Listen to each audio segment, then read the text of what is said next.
ಬಿಡದಿಯಲ್ಲಿ township ಕಾವು ದಿನದಿಂದ ದಿನಕ್ಕೆ ಹೆಚ್ಚಾಗುತ್ತಲೇ ಇದೆ. ಒಂದು ಕಡೆ ಸರ್ಕಾರದ ಮಹತ್ವಾಕಾಂಕ್ಷೆಯ ಯೋಜನೆ ಎಂದು ಕಾಂಗ್ರೆಸ್ ನಾಯಕರು ಹೇಳುತ್ತಿದ್ದರೆ, ಮತ್ತೊಂದು ಕಡೆ ರೈತರ ಜಮೀನು ಉಳಿಸಬೇಕು ಎಂದು ಜೆಡಿಎಸ್ ಮತ್ತು ಬಿಜೆಪಿ ನಾಯಕರು ಹೋರಾಟ ನಡೆಸುತ್ತಿದ್ದಾರೆ. ಇದರ ಮಧ್ಯೆ ಇದೀಗ ಪೋಸ್ಟರ್ ರಾಜಕೀಯ ಮತ್ತೆ ಭಾರೀ ಸದ್ದು ಮಾಡುತ್ತದೆ. ಕೆಲ ದಿನಗಳ ಹಿಂದೆ ಬಿಡದಿಯ ಹಲವೆಡೆ ಎಚ್.ಡಿ. ಕುಮಾರಸ್ವಾಮಿ ಕುಟುಂಬದ ಆಸ್ತಿ ವಿಚಾರವನ್ನು ಉಲ್ಲೇಖಿಸಿ ಪೋಸ್ಟರ್ಗಳು ಕಾಣಿಸಿಕೊಂಡಿದ್ದವು. ಈಗ ಮತ್ತೊಮ್ಮೆ ರಾತ್ರೋರಾತ್ರಿ ಬೈರಮಂಗಲ ಸೇರಿದಂತೆ ಸುತ್ತಮುತ್ತಲಿನ ಪ್ರದೇಶಗಳಲ್ಲಿ ಹೊಸ ಪೋಸ್ಟರ್ಗಳು ಪ್ರತ್ಯಕ್ಷವಾಗಿದ್ದು, ರಾಜಕೀಯ ವಾತಾವರಣವನ್ನು ಇನ್ನಷ್ಟು ಬಿಸಿ ಮಾಡಿವೆ. ಈ ಬಾರಿ ಅಂಟಿಸಿರುವ ಪೋಸ್ಟರ್ಗಳಲ್ಲಿ ಕುಮಾರಸ್ವಾಮಿ ಮತ್ತು ನಿಖಿಲ್ ಕುಮಾರಸ್ವಾಮಿ ವಿರುದ್ಧ ನೇರ ಟೀಕೆ ಮಾಡಲಾಗಿದೆ. ಅವರ ಕುಟುಂಬದ ಜಮೀನು ವಿಚಾರಗಳನ್ನು ಮುಂದಿಟ್ಟುಕೊಂಡು ವ್ಯಂಗ್ಯ ಮಾಡಲಾಗಿದೆ. ಟೌನ್ಶಿಪ್ ಯೋಜನೆಗೆ ವಿರೋಧ ವ್ಯಕ್ತಪಡಿಸುತ್ತಿರುವ ನಾಯಕರೇ ತಮ್ಮ ಕುಟುಂಬದ ಆಸ್ತಿಗಳ ಬಗ್ಗೆ ಮೊದಲು ಸ್ಪಷ್ಟನೆ ನೀಡಬೇಕು ಎಂಬ ರೀತಿಯಲ್ಲಿ ಕೆಲ ಆರೋಪಗಳನ್ನು ಪೋಸ್ಟರ್ಗಳಲ್ಲಿ ಉಲ್ಲೇಖಿಸಲಾಗಿದೆ. ಆದರೆ ಈ ಆರೋಪಗಳಿಗೆ ಯಾವುದೇ ಅಧಿಕೃತ ದಾಖಲೆಗಳನ್ನು ಸಾರ್ವಜನಿಕವಾಗಿ ಬಿಡುಗಡೆ ಮಾಡಲಾಗಿಲ್ಲ. ಹೀಗಾಗಿ ಪೋಸ್ಟರ್ಗಳಲ್ಲಿ ಮಾಡಲಾಗಿರುವ ಆರೋಪಗಳನ್ನು ಕೇವಲ ರಾಜಕೀಯ ಆರೋಪಗಳೆಂದೇ ಪರಿಗಣಿಸಲಾಗುತ್ತಿದೆ. ಕಳೆದ ಒಂದು ವಾರದಿಂದ ಬಿಡದಿ ಪ್ರದೇಶದಲ್ಲಿ ಟೌನ್ಶಿಪ್ ವಿಚಾರ ರಾಜಕೀಯ ಯುದ್ಧದಂತಾಗಿದೆ. ಮೊದಲು ಟೌನ್ಶಿಪ್ ವಿರುದ್ಧ ಜೆಡಿಎಸ್ ಪಾದಯಾತ್ರೆ ನಡೆಸಿತು. ನಿಖಿಲ್ ಕುಮಾರಸ್ವಾಮಿ ಸ್ವತಃ ಹಳ್ಳಿಗೆ ತೆರಳಿ ರೈತರ ಜೊತೆ ಮಾತುಕತೆ ನಡೆಸಿದರು. ಕೆಲವೆಡೆ ಟೌನ್ಶಿಪ್ ಪರ ಹಾಕಲಾಗಿದ್ದ ಫ್ಲೆಕ್ಸ್ಗಳನ್ನು ಹರಿದು ಹಾಕಿದ ಘಟನೆಗಳು ನಡೆದವು. ಇದರಿಂದ ಪರ ಮತ್ತು ವಿರೋಧ ಎರಡೂ ಗುಂಪುಗಳ ನಡುವೆ ತೀವ್ರ ವಾಗ್ವಾದಕ್ಕೆ ಕಾರಣವಾಯಿತು. ಟೌನ್ಶಿಪ್ ಯೋಜನೆಯ ಮೂಲ ವಿಚಾರವೇ ರೈತರ ಭೂಮಿ. ಸರ್ಕಾರದ ಪರವಾಗಿ ಅಭಿವೃದ್ಧಿ, ಉದ್ಯೋಗ, ಮೂಲಸೌಕರ್ಯ ಮತ್ತು ಹೊಸ ನಗರ ನಿರ್ಮಾಣದ ವಾದ ಮುಂದಿಡಲಾಗುತ್ತಿದೆ. ಆದರೆ ವಿರೋಧ ಪಕ್ಷಗಳು ಫಲವತ್ತಾದ ಕೃಷಿ ಭೂಮಿಯನ್ನು ಕಬಳಿಸಿ ದೊಡ್ಡ ಮಟ್ಟದ ರಿಯಲ್ ಎಸ್ಟೇಟ್ ಯೋಜನೆ ಮಾಡಲಾಗುತ್ತಿದೆ ಎಂದು ಆರೋಪಿಸುತ್ತಿವೆ. ಎಚ್.ಡಿ. ಕುಮಾರಸ್ವಾಮಿ ಹಲವು ಬಾರಿ ಲಕ್ಷಾಂತರ ಗಿಡಗಳನ್ನು ಕಡಿದು ರೈತರಿಗೆ ಅನ್ಯಾಯ ಮಾಡಿ ಯೋಜನೆ ಜಾರಿಗೊಳಿಸಲಾಗುತ್ತಿದೆ ಎಂದು ಆರೋಪಿಸಿದ್ದಾರೆ.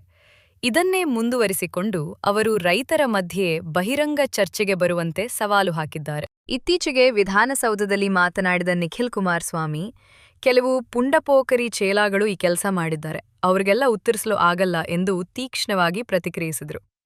ಅಷ್ಟೇ ಅಲ್ಲದೆ ತಮ್ಮ ಮತ್ತು ಕುಮಾರಸ್ವಾಮಿ ವಿರುದ್ಧ ಹೆಚ್ಚು ಬೈದವರಿಗೆ ಸಚಿವ ಸ್ಥಾನ ಸಿಗುತ್ತದೆ ಎಂಬ ವ್ಯಂಗ್ಯವನ್ನೂ ಮಾಡಿದರು.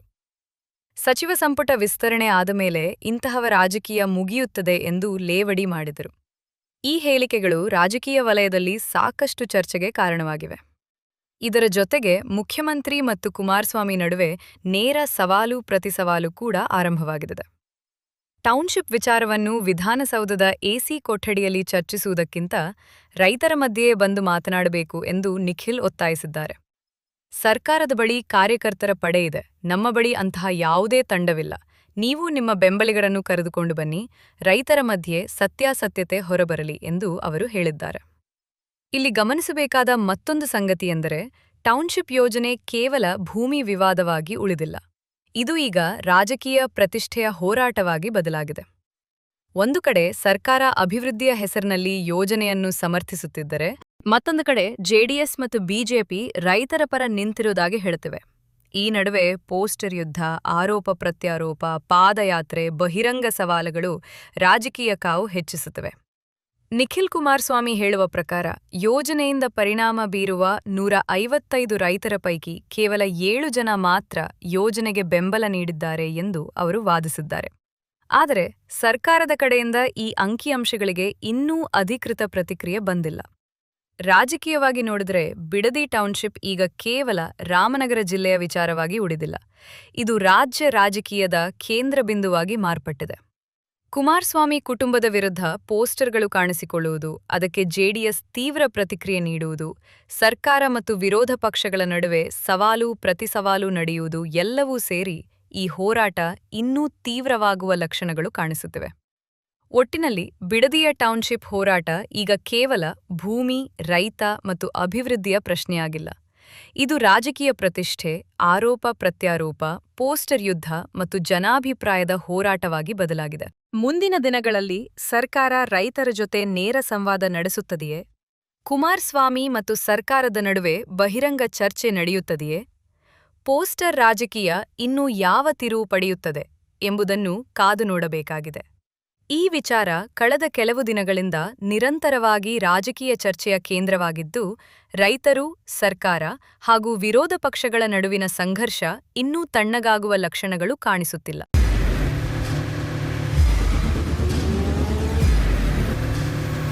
ಪ್ರಜಾಮಾರ್ಗ ನ್ಯೂಸ್, ಇದು ಜನಸಾಮಾನ್ಯರ ಧ್ವನಿ. ನಮಸ್ಕಾರ.